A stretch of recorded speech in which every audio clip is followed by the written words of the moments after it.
بسم الله ولا قوة إلا بالله العلي العظيم. أعوذ بالله من الشيطان اللعين الرجيم. بسم الله الرحمن الرحيم. الحمد لله رب العالمين، والصلاة والسلام على سيد الأنبياء والمرسلين خاتم النبيين أبي القاسم محمد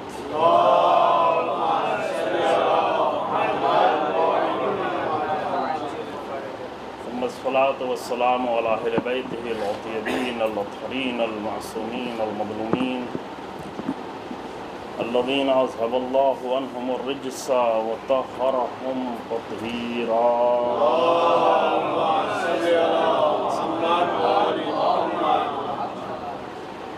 بلانة الدائمة الباقية على أعدائهم أجمعين. أما بعد، فقد قال الله تبارك وتعالى في كتابه الكريم: بسم الله الرحمن الرحيم. يا أيها الذين آمنوا كتب عليكم الصيام كما كتب على الذين من قبلكم لعلكم تتقون. اللهم صل على محمد وآل محمد. ماہ رمضان مبارک کا یہ پہلا جمعہ ہے. انشاءاللہ یہ پورا مہینہ اور خاص کر آج جمعے کا دن تمام مومنین کے لیے مبارک ہو.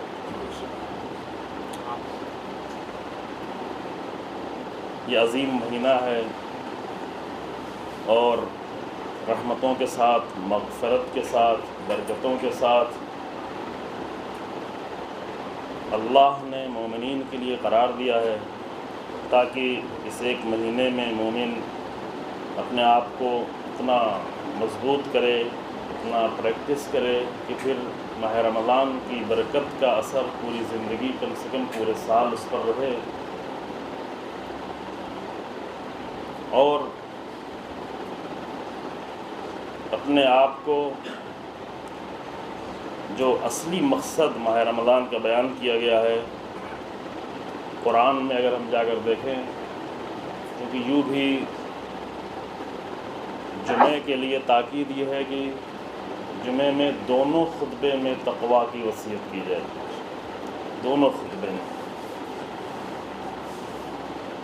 یعنی اسلام کی نگاہ میں تقویٰ اتنا اہم موضوع اور ٹاپک ہے کہ پورے سال بھر جمعے میں اس کی تاکید ہوتی رہے.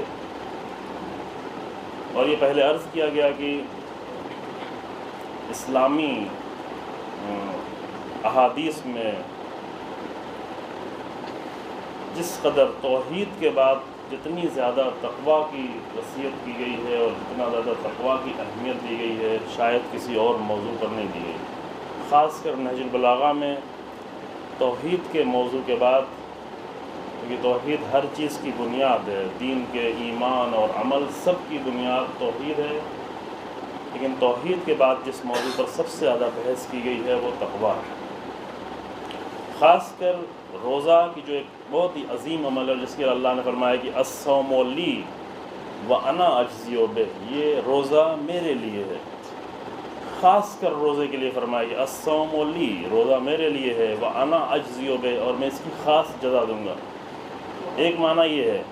اور علماء نے کہا ہے کہ ایک دوسرا معنی بھی ہو سکتا ہے، کیونکہ پہلے زمانے میں اس وقت جو ہے اعراب نہیں ہوا کرتا تھا. قرآن میں، حدیثوں میں اعراب جو آپ زبر، زیر، ضمہ یہ سب جو لگاتے ہیں، بہت سالوں تک ضرورت نہیں، جو عرب لوگ سمجھتے تھے اچھی طریقے سے، ضرورت نہیں تھی. بعد میں قرآن میں بھی بعد میں بہت اعراب لگا، اور احادیث میں بھی ابھی بھی ضرورت نہیں ہوتی، اور بہت ساری حدیثیں اصلی کتابیں جو ہیں اس میں اعراب کی ضرورت نہیں ہوتی، اور ہم پڑھتے ہیں، یعنی طلاب اور مومنین، یعنی جو لوگ عربی جانتے ہیں وہ آرام سے پڑھ لیتے ہیں.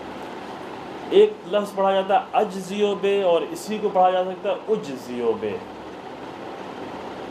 الصوم لی وانا اجزیو بے، اور اس طرح بھی پڑھ سکتے ہیں الصوم لی وانا اجزیو بے. دونوں کے معنی میں بہت زیادہ فرق ہو جاتا ہے. الصوم لی وانا اجزیو بے، اس کا مطلب یہ ہو کہ روزہ میرے لیے ہے اور میں اس کی خاص جزا دوں گا. لیکن اگر پڑھیں وَأَنَا أُجْزِئُ بِهِ تو اس کا معنی یہ ہو جائے کہ روزہ میرے لیے ہے اور میں ہی اس کی جزا ہوں، باہر سے جزا نہیں دینا ہے، وہ سب تو جزا ہے ہی روزے کی۔ روزہ اتنا عظیم عمل ہے کہ میں خود روزے کی جزا ہوں، اور روزے کے ذریعے انسان پروردگار تک پہنچتا ہے۔ اس روزے کا قرآن میں جو فلسفہ بیان کیا گیا ہے وہ ایک فلسفہ، اہم فلسفہ، یہی جو ہم ہمیشہ جس کی گفتگو کرتے ہیں، ہر ماہ ہر جمعے میں جس کی گفتگو کی جاتی ہے۔ فرمایا کہ یا ایھا الذین آمنوا کتب علیکم الصیام کما کتب علی الذین من قبلکم لعلکم تتقون۔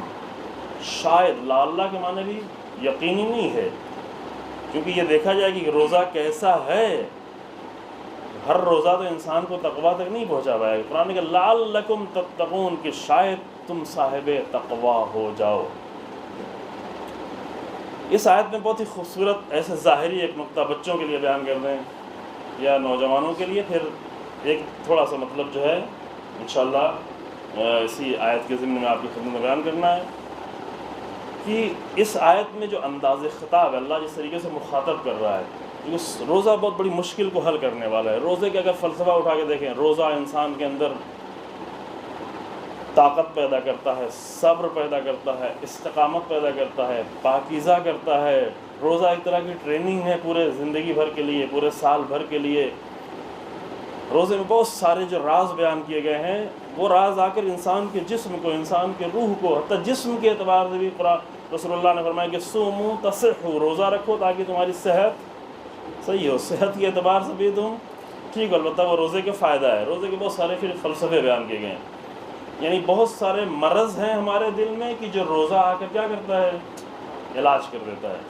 حتیٰ روح کے مرض کے ساتھ ساتھ جسمانی امراض کا بھی روزہ علاج کر دیتا ہے۔ اگر انسان میں استقامت نہ ہو، اگر انسان جو ہے مضبوطی اس کے اندر نہ ہو، کمزور ہو، ارادہ کمزور ہو، کمزور ارادے کے انسان کسی بھی میدان میں کامیاب نہیں ہو سکتا۔ روزے کا ایک کام یہ ہے کہ انسان کے ارادے کو مضبوط کر دیتا ہے۔ بھوک لگ رہی ہے لیکن نہیں کھانا ہے، پیاس لگ رہی ہے لیکن پانی نہیں پینا ہے۔ کسی بھی میدان میں کمزور ارادے کے انسان کبھی ادھر جاتا ہے کبھی ادھر جاتا ہے، بار بار اس کا ارادہ ٹوٹتا رہتا ہے۔ پڑھنے کے لیے گیا تو ارادہ ٹوٹ رہا ہے، تجارت کرنے کے لیے ارادہ ٹوٹ رہا ہے، کوئی بھی کام کرنے گیا تو ارادہ ٹوٹنے والا انسان کبھی بھی کامیاب نہیں ہوتا۔ روزہ آ کر انسان کے ارادے کو مضبوط کر دیتا ہے۔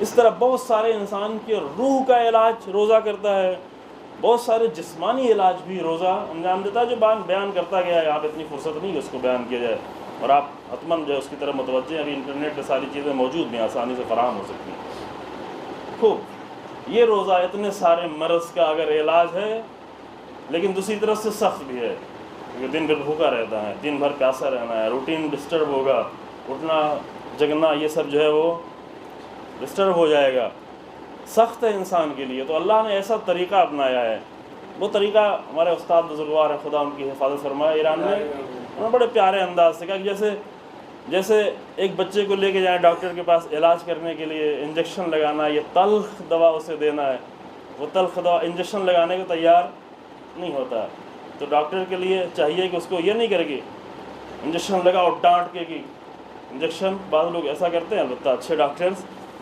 ایسا نہیں کرتے، ڈانٹ کر علاج نہیں کرتے، بلکہ پیار سے کہتے ہیں بیٹا آؤ، اے میرے بچے آؤ، پیار سے کسی سخت بات کو بھی کہا جائے تو وہ آسان ہو جایا کرتی ہے۔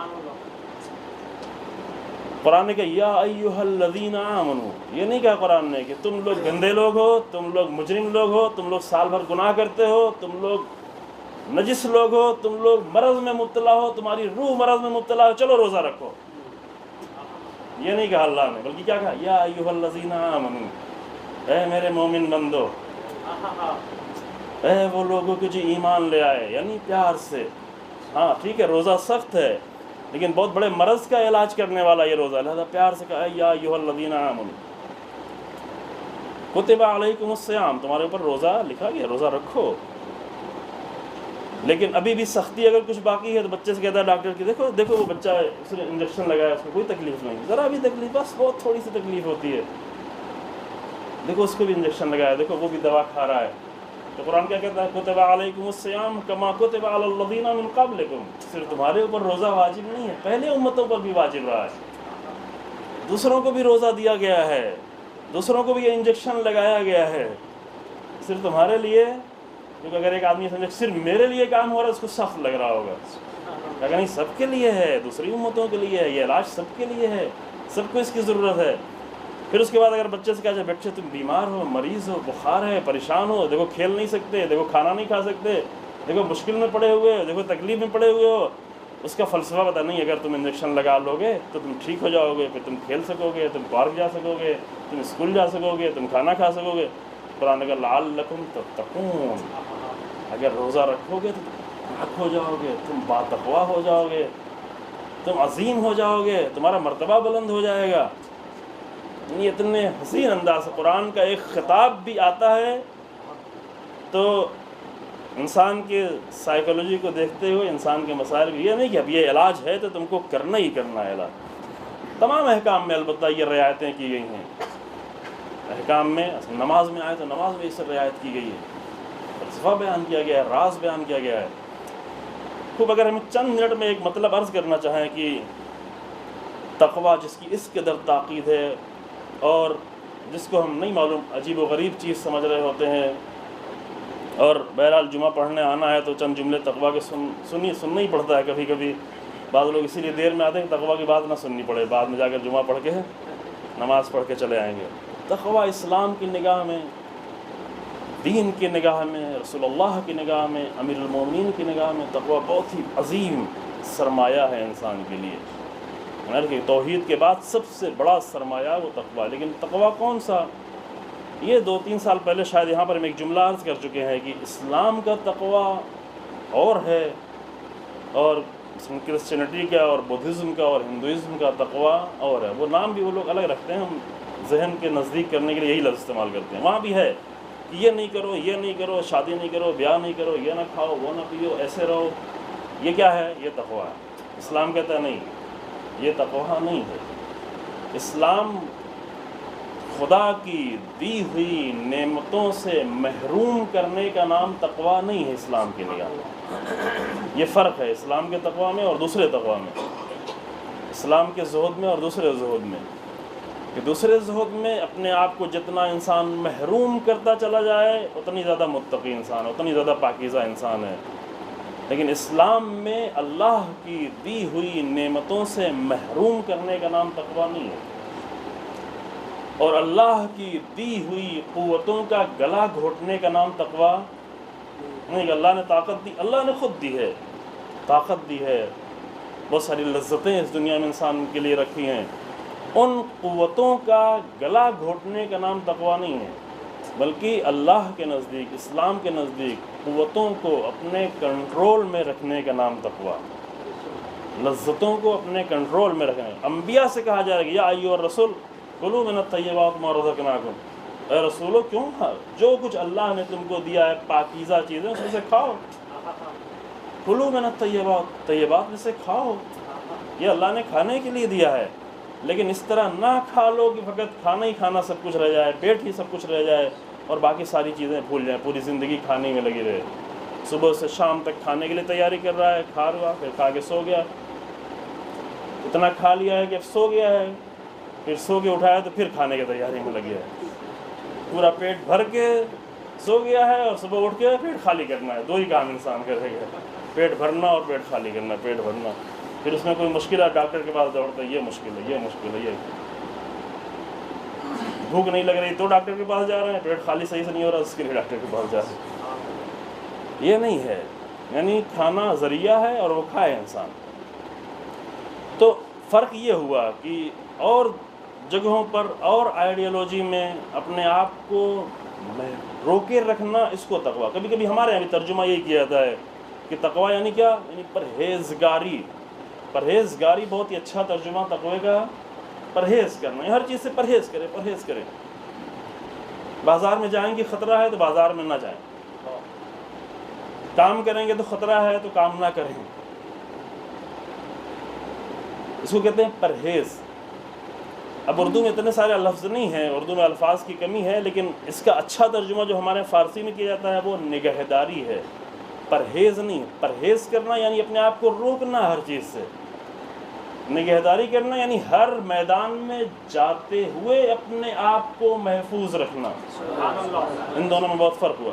یعنی ضرورت نہیں کہ گھر کے اندر، چونکہ ماحول بہت خراب ہے تو گھر کے اندر بیٹھا رہے انسان، ماحول بہت خراب ہے تو کسی جزیرے میں چلا جائے، کسی صحرا میں چلا جائے، کوئی تنہائی اختیار کر لے، کوئی خانقاہ میں چلا جائے، جیسے صوفی لوگ کرتے ہیں۔ صوفیوں کا تقویٰ بہت پاکیزہ لوگ ہوتے ہیں، لیکن وہ خانقاہوں میں بیٹھ کر پاکیزہ لوگ ہوتے ہیں، لیکن رسول اللہ خانقاہوں میں یا مسجدوں میں بیٹھ کر پاکیزہ نہیں رہے ہیں۔ امیر المومنین اسلام خانقاہوں میں ڈاٹا بھی ہے ایسے انسان کو کہ جو یہ کر رہا تھا، جا کر ڈاٹا امیر المومنین سختی سے، نہج البلاغہ میں موجود ہے وہ خطبہ، کیوں ایسا کرتے ہو، یہ تو اسلام نہیں کہتا، لا رہبانیت فی الاسلام، اسلام میں ایسی رہبانیت نہیں پائی جاتی۔ دو چیزیں ہوئیں، ایک یہ ہوا کہ اپنے آپ کو ہر معاشرے کے اور سوسائٹی کے مسائل سے دور رکھ کر پاک رکھنا، اور یہ ہوا کہ معاشرے کے مسائل میں داخل ہو کر اپنے آپ کو پاک رکھنا۔ اگر ایک خانقاہ میں اور کسی جزیرے میں بیٹھ کر انسان پاک رہے تو یہ کمال نہیں۔ خود کو فائدہ اس کا کیا، خود کو انسان پاک رکھ لے گا، لیکن اس کی پاکیزگی کا اثر دوسرے کے پاس نہیں پہنچے گا۔ لیکن جو اسلام جس پاکیزگی کی بات کہہ رہا ہے، وہ پاکیزگی وہ ہے کہ انسان خود کو بھی نجات دے اور دوسروں کو بھی نجات دے، پورے معاشرے کو نجات دے۔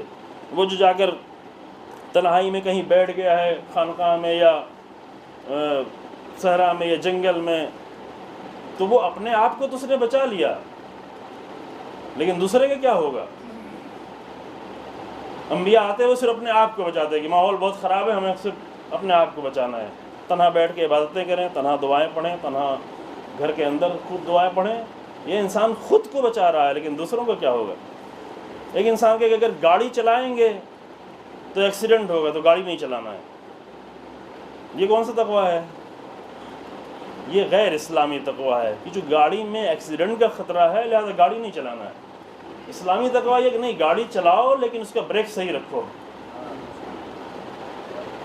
سمجھ کر چلاؤ، اچھے طریقے سے چلاؤ، اس کے اصولوں کو جانتے ہوئے چلاؤ۔ اس طرح زندگی میں ہے کہ زندگی میں چونکہ خطرات ہیں لہذا زندگی کے مسائل میں ہمیں داخل ہی نہیں ہونا ہے، ہمیں اپنے تنہا بیٹھے رہنا ہے۔ یہ ہوا غیر اسلامی تقویٰ۔ اسلامی تقویٰ یعنی کیا؟ یعنی زندگی کے مسائل میں داخل ہو جاؤ لیکن اصولوں کو جانتے ہوئے، پرنسپلز کو جانتے ہوئے، قانون کو جانتے ہوئے۔ صرف قرآن نازل ہوا ہے اسی لیے تاکہ انسان کو زندگی کے مسائل میں داخل کرے، اس کو پرنسپل بتائے، اصول بتائے، سمجھے، انسان سمجھ کر داخل ہو، بریک ہو اس کے پاس، اسے معلوم ہو کہ کہاں پر بریک لگانا ہے۔ کالج جائے تو کہاں بریک لگ جانا چاہیے، اسکول جائے تو کہاں بریک لگنا ہے، دسترخوان پہ آ کر بیٹھے تو کہاں بریک لگنا ہے۔ یہ نہیں کہ دسترخوان پہ کچھ نہیں ہو، یہ نہیں ہے، دسترخوان پر ہو لیکن بریک لگاتے ہوئے۔ یہ نہیں کہ ہر چیز کھا لے۔ امیر المومنین اسلام کے سامنے گھر میں داخل ہوئے، دیکھا کباب بھننے کی خوشبو آ رہی ہے۔ کباب اس زمانے میں جو یعنی صرف نمک ڈال کے گوشت کو بھننا، یہی کباب ہوتا تھا عرب میں۔ پوچھا یہ کہاں سے آ گئے ہیں؟ تو بیوی نے کہا کہ میرے گھر میں، کیا کہتے ہیں بیوی کے میکا، نہیں معلوم کیا کہتے ہیں، وہاں پر جو ہے قربانی ہوئی ہے، میرے حصے کا گوشت میرے لیے بھیجا گیا ہے۔ تو امیر المومنین کا ہنیئا لکم، امیر المومنین یہ نہیں کہا کہ یہ تقویٰ کے خلاف ہے، یہ نہیں کھاؤ، نہیں کھاؤ، ہنیئا لکم، تمہارے لیے گوارا ہو، تمہارے لیے اچھا ہو، کھاؤ، لیکن یہ نہیں کہ ہم بھی کھانا شروع ہو جائیں، نہیں ابھی ہم نہیں کھائیں گے، ہمارے لیے مناسب فی الحال نہیں ہے۔ بریک ہو انسان کے پاس، بریک والا تقویٰ یہ بہت ہی خوبصورت ہے، بہت ہی حسین ہے۔ اس کا اثر کیا ہوگا؟ اثر وہی عزیزو کہ وہ انسان کہ جو اپنے اندر، چونکہ تقویٰ کہتی ہے، ایسی قوت پیدا کر لے کہ معاشرے میں رہ کر اپنے آپ کو پاکیزہ رکھے، تو اس کا نتیجہ یہ ہوگا، یہ پاکیزہ انسان جہاں جائے گا اس کی پاکیزگی کا اثر وہاں پہنچے گا۔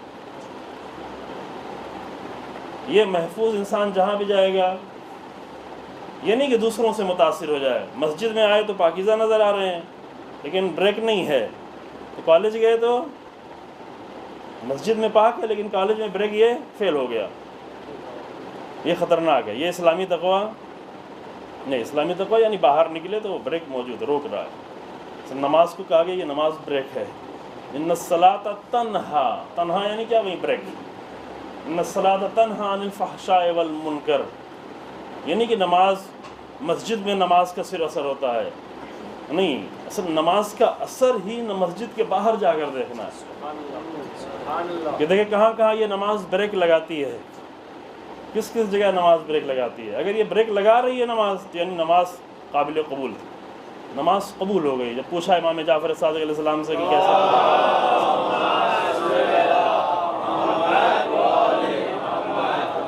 ہمیں کیسے یہ پتہ چلے گی، ہمیں کیسے یہ معلوم ہو کہ ہماری نماز قبول ہوئی ہے قبول نہیں ہوئی؟ تو یہ دیکھو کہ دو نمازوں کے درمیان میں تم نے کیا کیا ہے. دو نمازوں کے درمیان میں تم نے گناہ کتنے کیے ہیں. اگر گناہ ہوتے رہے ہیں تو گویا نماز بغیر کسی صفت کے بیکار سی نماز تھی. لیکن اگر نہیں، اس نماز نے جا کر بریک لگایا ہے، روکا ہے، طاقت بن کے تمہارے ساتھ چلی ہے یہ نماز، نماز قوت بن کے تمہاری حفاظت کرتے ہوئے چلی ہے، اس کا مطلب کہ تمہاری نماز قبول ہو گئی. اس طرح روزہ حفاظت ہے. تقویٰ کا اصل بعض جگہ خاص کر امیر المومنین السلام کے کلمات میں نجم البلاغہ میں جو لفظ استعمال ہوا، جناح کا لفظ استعمال ہوا ہے. سپر، تقویٰ کے معنی، تقویٰ جو ہے سپر ہے. تقویٰ کی تعریف کی کہ تقویٰ سپر ہے. سپر کہاں ہوتا ہے؟ سپر سمجھ رہے ہیں؟ ڈھال. ڈھال. اب ڈھال کو آج کے زمانے میں کیا کہیں گے؟ جیکٹ ہوتی ہے نا، بلٹ پروف جیکٹیں، یہ سمجھ لیے تقویٰ ہے. یہ کہاں ضرورت پڑتی ہے؟ یہ گھر میں خانقاہ میں بیٹھے ہوئے انسان کو تو ڈھال کی ضرورت نہیں ہوتی. ڈھال کی ضرورت کہاں ہوتی ہے؟ میدان جنگ میں ڈھال کی ضرورت ہوتی ہے. جب انسان میدان جنگ میں نکلے تو اسے سپر کی ضرورت ہے، اسے ڈھال کی ضرورت ہے، اسے بلٹ پروف جیکٹ کی ضرورت ہے. کیوں؟ اس لیے کہ میدان جنگ میں دشمن کے مقابلے میں گیا ہے. وہ انسان جو دشمن سے ڈر کر صرف مسلح پہ بیٹھا رہے، اسے کیا ڈھال کی ضرورت؟ لیکن وہ انسان جو میدان جنگ میں جا رہا ہے، جو ایک جنگ جو جاری ہے، ہمیشہ جاری ہے، مسلسل جاری ہے. جیسے انسان مسجد میں آتا ہے وہ جنگ جاری ہے، مسجد سے باہر نکلتا ہے وہ جنگ جاری ہے، جہاں بھی جاتا ہے وہ جنگ جاری ہے. جس کو رسول اللہ نے کہا کہ یہ جنگ جہاد اکبر ہے. کہا کہ مرحبا بقوم قضوا الجہاد الاصغر، کیا کہنا اس قوم کا کہ جو جہاد اصغر، معمولی جہاد کو کر کے آ گئی، تلوار چلا کے آ گئی، بڑی جنگ لڑ کے آئے تھے وہ لوگ. وبقي علیہم الجہاد الاکبر، لیکن جہاد اکبر ان کے اوپر باقی ہے. لوگ حیرت میں پڑ گئے، اتنا بڑا جہاد کر کے آئے، اتنی جنگ کر کے آئے، جانے دے کے آئے. رسول اللہ کہہ رہے ہیں یہ تو جہاد اصغر کر کے آئے، جہاد اکبر باقی ہے. تو رسول اللہ سے پوچھ لیا انہوں نے مل جہاد الاکبر، وہ جہاد اکبر ہے کیا؟ فرمایا جہاد النفس، نفس کا جہاد. نفس کا جب جہاد شروع ہوتا ہے تو وہاں جس ڈھال اور سپر کی ضرورت ہوتی ہے وہ ہے تقویٰ. اس کو کہتے ہیں تقویٰ. پروردگار انشاءاللہ اس عظیم مہینے میں، کہ جس مہینے میں شیطان کے اختیارات بھی بہت کم ہو جاتے ہیں، انسان تقویٰ کی پریکٹس اگر کرنا چاہے تو یہ مہینہ بہت اچھا ہے. کیوں کہ اور مہینے میں شیطان بہت مضبوط رہتا ہے، یعنی دشمن بہت ہی قوی ہوتا ہے. ماہ رمضان میں دشمن بہت کمزور ہو جاتا ہے. ماہ رمضان میں دشمن یعنی شیطان جو سب سے بڑا دشمن ہے وہ بہت کمزور ہو جاتا ہے. اس کے اختیارات بہت کم ہو جاتے ہیں، اس کی طاقتیں بہت کم ہو جاتی ہیں، اور انسان کی طاقتیں زیادہ بڑھ جاتی ہیں. تو اس ماہ رمضان میں عظیم مہینے میں پروردگار ایسا قرار دے کہ یہ روزہ ہمارے لیے واقعاً، جو قرآن کہتا ہے لعلکم تتقون، شاید صاحب تقویٰ ہو جاؤ. دعا یہ ہے کہ پروردگارہ واقعاً ہمارے لیے صاحب تقویٰ ہونے کا ذریعہ بنے ہمارے روزے، اور واقعاً ہمیں پاکیزہ کرے، ہمارے اندر ایسی قوت پیدا کرے کہ جو ہم اپنے آپ کو، اپنے بچوں کو ہر جگہ محفوظ رکھ سکیں. اور ہمارا گناہ پروردگار، ابھی پہلا جمعہ ہے، ابتدا ہی سے ہمارے گناہ معاف کر دے تاکہ ماہ رمضان کی برکتوں سے ہم زیادہ استفادہ کر سکیں. عالم اسلام میں جہاں جہاں بھی مشکلات ہیں ان کو حل فرما. مومنین کے لیے جن مشکلات کا سامنا ہے ان مشکلات کو دور فرما. خاص کر عراق میں مومنین کے اوپر جو حالات ہیں، عراق کے مومنین کو اور مقامات مقدسہ کو ظالموں کے ظلم اور اہل شر کے شر سے محفوظ فرما. عالم اسلام میں، فلسطین میں، لبنان میں، عالم اسلام میں جس طرح کی بھی مشکلات ہیں وہاں پر ظالموں کے ظلم کو ان کی طرف پلٹا دے، بیت المقدس کو جلد سے جلد مسلمانوں کے ہاتھ میں پوری طریقے سے قرار دے، اور علماء کرام اور مراجع کرام کی حفاظت فرما، رہبر انقلاب کو عزت و طول عمر عطا فرما، امام زمانہ کے ظہور میں تعجیل فرما، اور ہمیں امام کے امان و انصار میں شمار فرما۔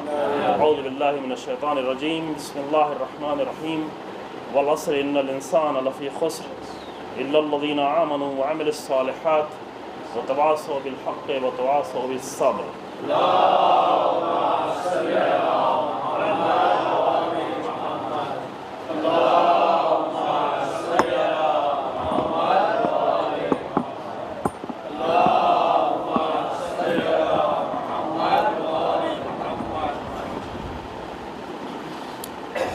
اعوذ باللہ من الشیطان الرجیم، بسم اللہ الرحمن الرحیم، الحمد للہ علی ما عرفنا من نفسہ والہمنا من شکرہ وفتح لنا من ابواب العلم بربوبیتہ ودلنا علیہ من الاخلاص لہ فی توحیدہ وجنبنا من الالحاد والشک فی امرہ حمدا لا منتہا لحدہ ولا حساب لعددہ ولا مبلغ لغایتہ ولا انقطاع لعمدہ حمدا یکون وصلۃ الی طاعتہ وعفوہ ووسیلۃ الی جنتہ وخفیرۃ من عذابہ والصلاۃ والسلام والتحیۃ والاکرام علی خیر خلقہ واشرف بریتہ وحامل وحیہ ومبلغ رسالاتہ سید المرسلین خاتم النبیین ابی القاسم محمد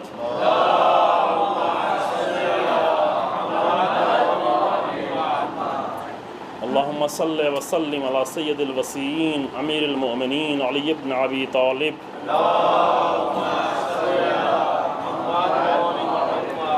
وسیدۃ نساء العالمین فاطمۃ الزہراء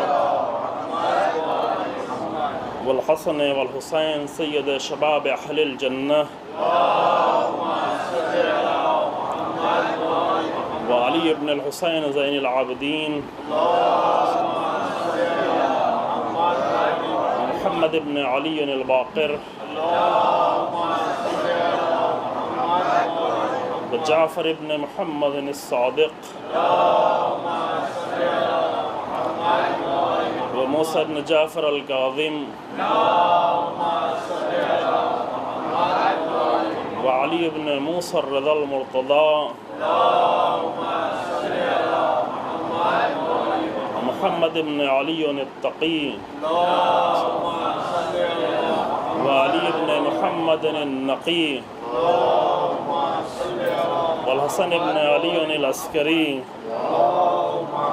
اللهم صل وسلم على صاحب العصر والزمان امام المہدی عجل اللہ تعالی فرجہ الشریف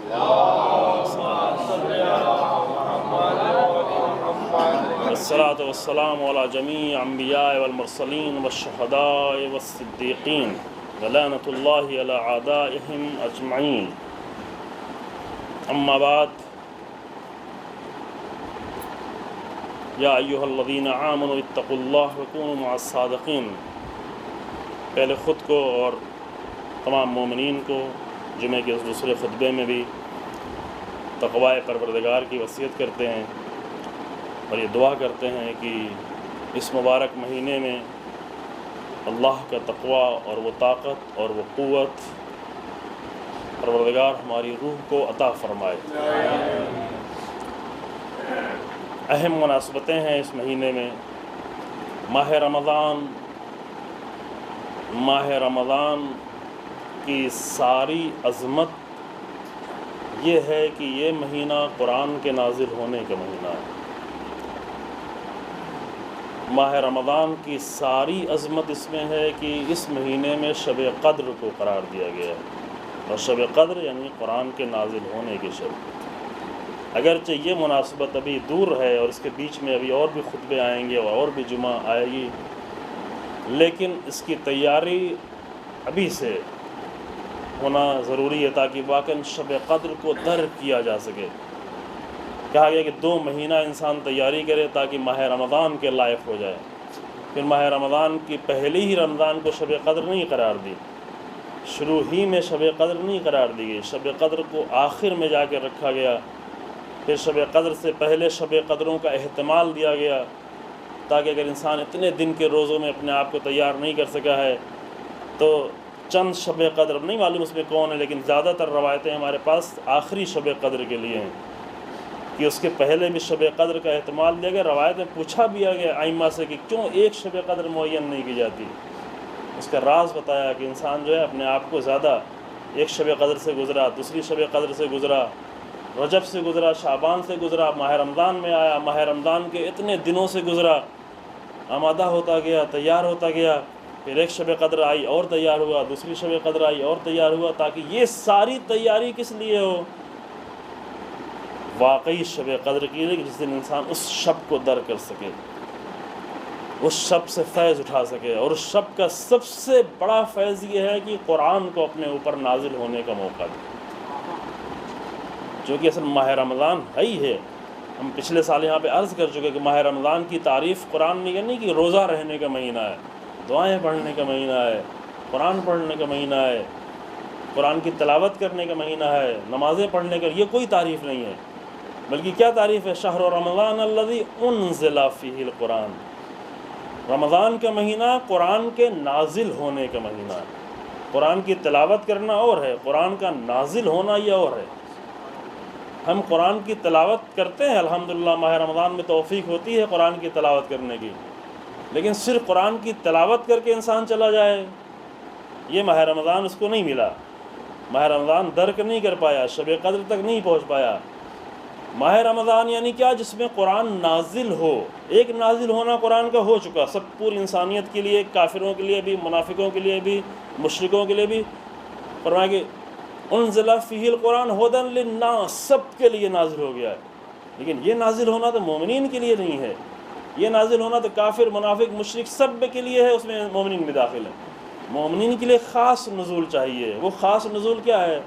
وہ خاص نزول یہ ہے کہ قرآن کو اپنے دل پر نازل ہونے انسان، رسول اللہ کے دل پر قرآن نازل ہوئے پوری انسانیت کے لیے، لیکن ماہ رمضان آئے، خاص کر شب قدر آئے تو قرآن کی آیتوں کو اپنے دل پر نازل ہونے دیں، قرآن کے اصولوں کو اپنے دل پر نازل ہو، قرآن میں بتائے ہوئے جو زندگی کے پرنسپلز ہیں، جو قانون ہیں، اس کو اپنے دل پر ڈھونڈے۔ ماہ رمضان میں انسان تلاش کرے کہ قرآن میں زندگی کے اصول کہاں ہیں، کون سے اصول ہیں زندگی کے، کون سی چیزیں ہیں جس کے ذریعے سے قرآن ہمارے اوپر نازل ہو سکتا ہے۔ تو سب سے اہم مناسبت پورے مہینے کی وہ قرآن کا نازل ہونا ہے، اور واقعاً اس بات کی کوشش کی جائے کہ ٹھیک ہے پورا قرآن نازل ہونے کے لائق ہم لوگ نہیں ہیں، لیکن چند آیتیں ہمارے اوپر نازل ہو جائیں۔ وہ رسول اللہ کا دل اتنا عظیم تھا، اتنا عظیم تھا کہ پورا قرآن رسول اللہ پر نازل ہوا کہ اگر وہ پہاڑ پر نازل ہو جائے پہاڑ ٹکڑے ٹکڑے ہو جاتے، اور رسول اللہ نے پوری امانت داری کے ساتھ اپنے دل پر قرآن کو نازل ہونے بھی دیا اور لوگوں تک پہنچایا بھی۔ اب رسول اللہ نے لوگوں تک پہنچایا، لیکن قرآن ہم پر کتنا نازل ہو رہا ہے؟ ایک آیت کو اپنے اوپر نازل ہونے دے، 2 آیت کو اپنے اوپر نازل ہونے دے، شب قدر میں چند آیتوں کو اپنے اوپر نازل ہونے دیں۔ قرآن کے پہلے عرض کیا گیا، ہم یہ سمجھتے ہیں کہ کتنا زیادہ نماز پڑھ لیں، کتنا زیادہ دعا پڑھ لیں، اگر ہم بیٹھ کے تھوڑی دیر قرآن سمجھنا چاہیں گے تو کہ یہ تو وقت ہمارا بیکار چلا گیا چونکہ ہم دعا نہیں پڑھ پائے۔ یعنی عام طور سے تصور ہمارا یہ ہے کہ شب قدر میں اگر ہم تھوڑی دیر تک بیٹھ کے سوچیں گے، تھوڑی دیر تک فکر کریں گے، تھوڑا سا کسی آیت کے بارے میں سمجھنا چاہیں گے، کسی کتاب کو اٹھا کر دیکھنا چاہیں گے، تو کہ یہ وقت ہمارا بیکار جا رہا ہے۔ کیوں؟ اس لیے کہ ہم دعا نہیں پڑھ رہے ہیں، اس لیے کہ ہم قرآن نہیں پڑھ رہے ہیں، اس لیے کہ ہم نماز نہیں پڑھ رہے ہیں۔ ہم صرف نماز پڑھنے کو، دعا پڑھنے کو، قرآن پڑھنے کو عبادت سمجھتے ہیں، جبکہ رسول اللہ کے نزدیک اگر 1 گھنٹے کے لیے انسان بیٹھ کے سوچ لے تو یہ 70 سال کی عبادت سے زیادہ بہتر۔ کیوں؟ اس لیے کہ سوچے گا تو نازل ہوگا، سمجھے گا تو نازل ہوگا۔ قرآن پڑھنے سے تو نازل نہیں، پڑھنا بہت اچھا ہے، پڑھے انسان، کیونکہ یہ ذریعہ بنتا ہے، لیکن پڑھنا ذریعہ اس حد تک پہنچانے کے لیے انسان سوچ سکے، انسان فکر کر سکے۔ یہ بہت ہی غلط فکر ہمارے درمیان میں رائج ہو گئی ہے کہ ہمیں کسی طریقے سے جلدی کسی طریقے سے ختم کرنا، آخر تک لے جانا ہے۔ اچھا ہے ختم کرے انسان، 1 مرتبہ ختم نہ کرے، 2 مرتبہ ختم کرے، جتنی توفیق ہو، چند دنوں پہلے رہبر انقلاب کا ایک جملہ آیا تھا کہ انہوں نے کہیں فرمایا تھا کہ ہم جب جوان تھے تو 10 دن میں یعنی مہینے میں 10 قرآن ختم کرتے تھے، 3 دنوں پر پڑھتا تھا. لیکن ابھی چونکہ کام بہت زیادہ یعنی واقعی اتنے سارے، صرف اپنا ملک نہیں ہے، دوسرے ملکوں کی بہت ساری چیزیں دیکھنا، تو ابھی بھی مہینے میں 3 مرتبہ 4 مرتبہ قرآن کو پوری طریقے سے ختم کرنا. یعنی اتنا پڑھا جائے. ہمارے رہبروں نے اس طرح کام کیا ہے، اور ائمہ علیہم السلام کو اتنا عشق تھا قرآن سے، رات رات میں قرآن ختم کیا کرتے تھے. تو یہ باتیں ہمارے لیے ممکن ہے، ہمارے لیے قابل فہم نہ ہوں، ہم اس کو سمجھ نہ پائیں، ٹھیک ہے، واقعاً ہم اس بات کو نہیں سمجھ پائیں گے، لیکن ہاں اتنا ہم سمجھ سکتے ہیں کہ قرآن کی 1 آیت پر، 2 آیت پر، 3 آیت پر آ کر انسان تھوڑا سا غور کرے، تھوڑا ٹھہرے. ایک وقفہ وہ ہے کہتے ہیں میم آگے آیا تو تھوڑا ٹھہرو، ہے نا، بیچ بیچ میں نشانیاں ڈھونڈ رہے تھے کہاں پہ کیا آیا. وہاں پہ اگر نہ بھی ٹھہریں گے تو کوئی اتنا مسئلہ نہیں ہو جائے گا. وہ جملے کا اسٹرکچر بتانے کے لیے، جب آپ جیسے اردو بول رہے ہوتے ہیں، کبھی ایک لمبا جملہ بول جاتے ہیں، کبھی ایک چھوٹا جملہ بولتے ہیں، چھوٹا جملہ بولتے ہیں دوسرے جملے سے ربط ہوتا ہے، تو ربط بتانے کے لیے سارے نشان دیے. اگر وہاں پہ ٹھہرنے میں نہ ٹھہرنے میں کوئی غلطی بھی ہو جائے تو کوئی اتنا بڑا مسئلہ نہیں. بعض لوگ اس کو اتنا زیادہ اہم مسئلہ سمجھتے ہیں کہ قرآن ہی نہیں پڑھتے، کہتے غلطی ہو جائے گی تو ہمیں گناہ ہو جائے گا. خدا نہ کرے ایسا یہاں پر کوئی نہ ہو کہ قرآن پڑھیں گے تو غلطی ہو جائے گی، غلطی ہو جائے تو گناہ ہو جائے گا. نہیں، پڑھیں. غلطی کر کے پڑھے گا انسان تبھی صحیح ہونے تک پہنچے گا. شروع میں بچے سے غلطی ہوگی، کوئی انسان بڑا ہونے کے بعد قرآن شروع کرے اس سے غلطی ہوگی. اب کوئی انسان پڑھنا نہیں جانتا، وہ شروع ہی نہیں کرتا، اگر شروع کریں گے تو غلطی ہوگی، غلطی ہوگی تو گناہ ہوگا. قرآن کو شروع نہیں کرنا ہے. نہیں، قرآن کو شروع کریں، غلطی کے ساتھ پڑھیں، پھر تاکہ وہ صحیح کیا جا سکے. غلطی کے ساتھ یعنی یہ نہیں کہ جان کر غلطی کے ساتھ پڑھیں، یعنی ابتدا میں خود بخود غلطی ہوگی، لیکن کوئی بات نہیں ہے. جب ایک بچہ زبان بولتا ہے تو کیسے بولتا ہے اپنی زبان؟ وہ بھی غلط بولتا ہے. آپ بھی غلط بول رہے ہیں، مجبوری ہے، لیکن اس کو صحیح کرتے چلے جائیں. لیکن وہ وقفے اتنے اہم نہیں. اصل وقفہ کیا ہے؟ اصل وقفہ جو نشان بنا، ہر آیت کے بعد ایک نشان بنا ہوا ہے. آیت کا نشان بنا ہوتا ہے نا، وہ اہم وقفہ ہے. وہاں پہ کہیں لکھا نہیں ہوتا کہ یہاں پہ ٹھہرنا ہے، لیکن وہ قرآن کی دوسری آیتوں کے ذریعے سمجھ میں آتا ہے کہ جس آیت کو پڑھے وہاں پر تھوڑی دیر انسان سوچے کہ یہ آیت ہم سے کیا بات کر رہی ہے، اس آیت میں اللہ ہم سے کیا بات کرنا چاہتا ہے، اس آیت میں زندگی کی کون سے بنیادی اصول بیان کیے گئے ہیں، یہ آیت کیا ہے، یہ آیت کہنا کیا چاہتی ہے. اس کو یہ نہ سمجھے کہ فضول وقت چلا گیا، اس میں تو ثواب نہیں ملا. چونکہ قرآن کے بارے میں غور کرنے لگے تو ثواب کو چھوڑیں، ثواب کو چھوڑ دیں اللہ کے اوپر. ہمیں یہ دیکھیں کہ ہمیں خود قرآن کے بارے میں کیا کرنا ہے. تو یہ ایک اہم مناسبت ہے جو پورے ماہ رمضان جاری رہے گی، اور انشاءاللہ اللہ ہم کو توفیق دے گا. کچھ اہم مناسبتیں اور بھی ہیں. بعض روایتوں کے اعتبار سے جناب مریم سلام اللہ علیہ کی ولادت ہے 8 رمضان 7 رمضان کو.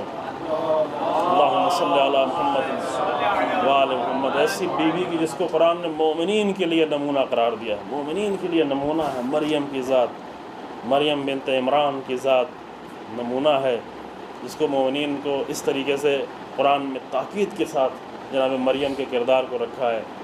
اور مناسبت اس میں ہے انجیل نازل ہوئی ہے اسی کی. اکثر کتابیں جو ہے ماہ رمضان ہی میں نازل ہوئی ہیں. انبیاء پر جو کتابیں نازل ہوئی اکثر ماہ رمضان میں نازل ہوئی ہیں. 10 ماہ رمضان جناب خدیجہ سلام اللہ علیہ، اللہم صلی علی محمد، بانو اسلام کی ایک عظیم خاتون جناب زہرا سلام اللہ علیہ کی ماں، ایک ایسی ماں کی جس کے بطن سے زہرا جیسی بیٹی دنیا میں آتی ہے. اللہ کا یہ خزانہ، اللہ کی یہ نعمت. ان بانو بزرگار کی وفات کی تاریخ ہے.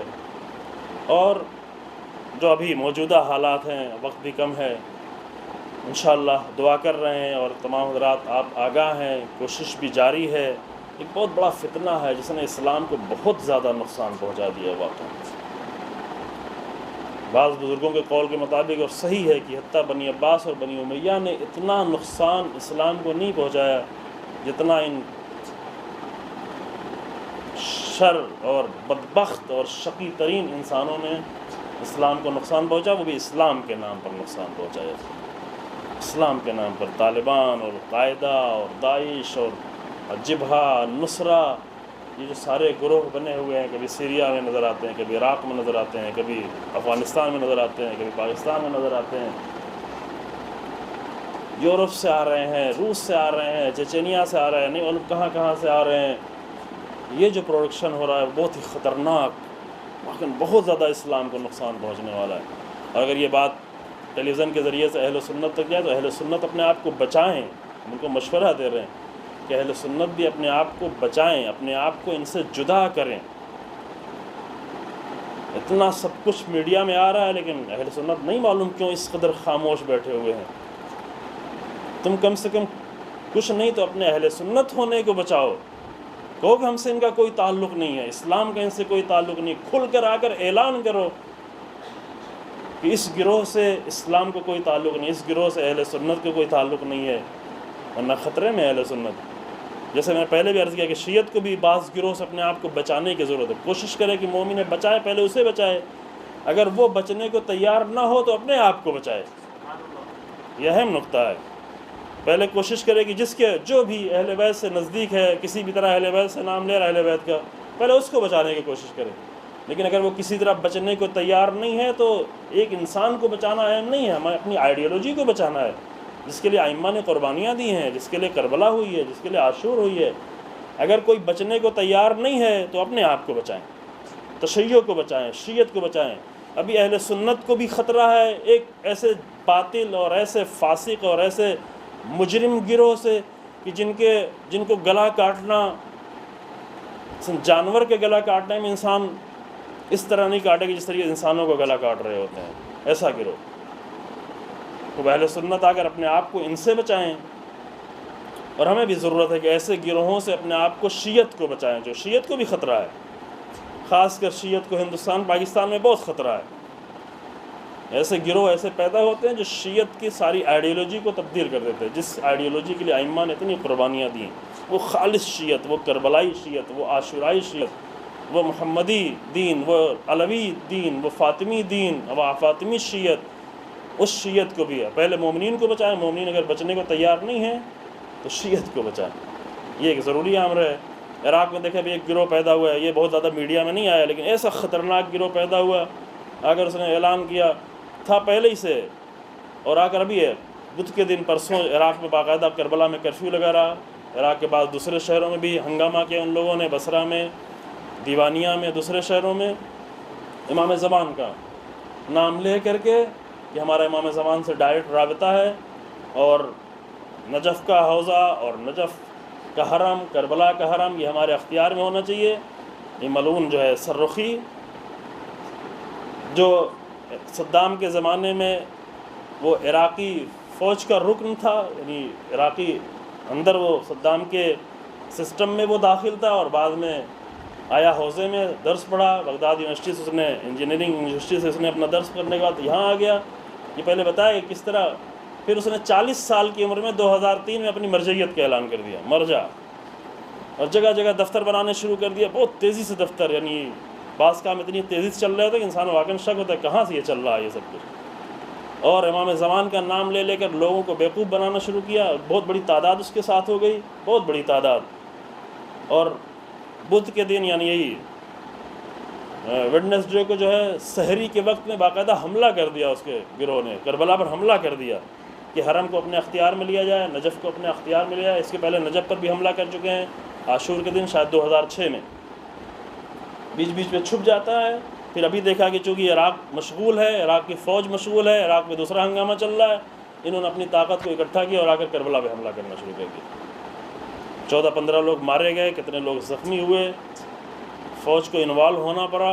فوج وہاں سے آ کر جو ادھر آ کر انوالو ہوئی، اور سارے نعرے، عجیب نعرے کہ امام زمانہ سے ڈائریکٹ رابطہ ہے. کبھی حسنی ہونے کا دعویٰ کر رہا ہے، سید حسنی نام بھی اس کا، محمود حسنی ہے سرخی.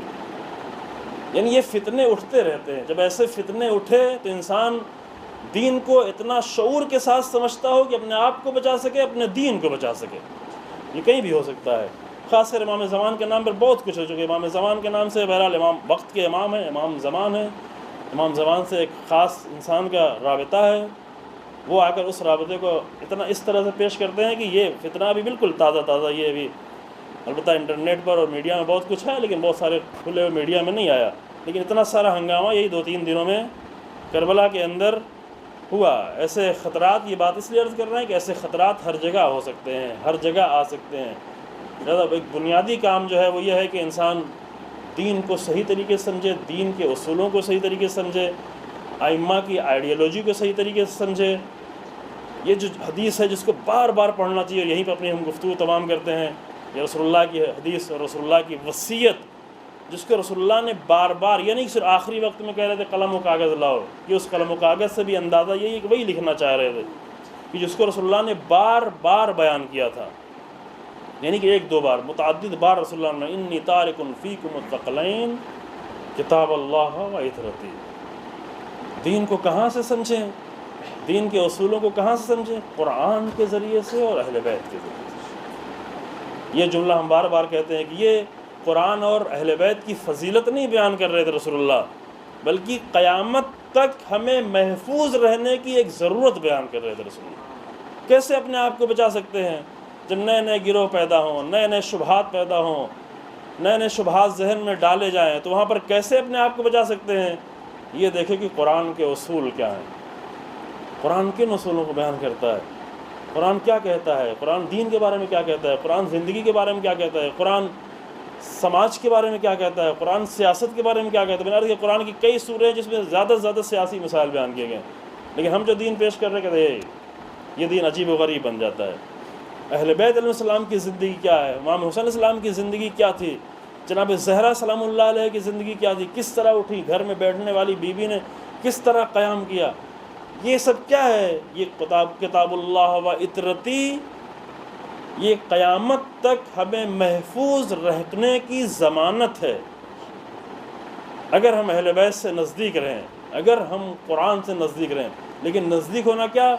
فقط جو ہے جذباتی نزدیک ہونا نہیں کہ ہاں ایک غدیر کا دن آ گیا، فلاں دن آ گیا، جشن منا لیا، نہیں، اہل بیت کے زندگی کے اصولوں سے نزدیک ہونا، یہ ہمیں بچائے گا۔ صرف جو ہے ایک جذباتی رابطہ ہم کو نہیں بچا پائے گا، اہل بیت کی زندگی کے اصولوں سے نزدیک جائیں اور قرآن کے اصولوں سے نزدیک جائیں، اور پروردگارہ سے دعا ہے کہ واقعاً ہماری زندگی کو کبھی قرآن اور اہل بیت سے جدا نہ ہونے دے، ہماری زندگی میں قرآن و اہل بیت کا سایہ ہمیشہ باقی رہے، ہماری موت بھی قرآن اور اہل بیت کے ساتھ ہو۔ پروردگارہ مومنین میں جو مشکلات ہیں ان مشکلات کو حل فرما، جو مریض ہیں ان کو شفاء کامل عطا فرما، اور سرائے مسلمین کو آزادی عطا فرما۔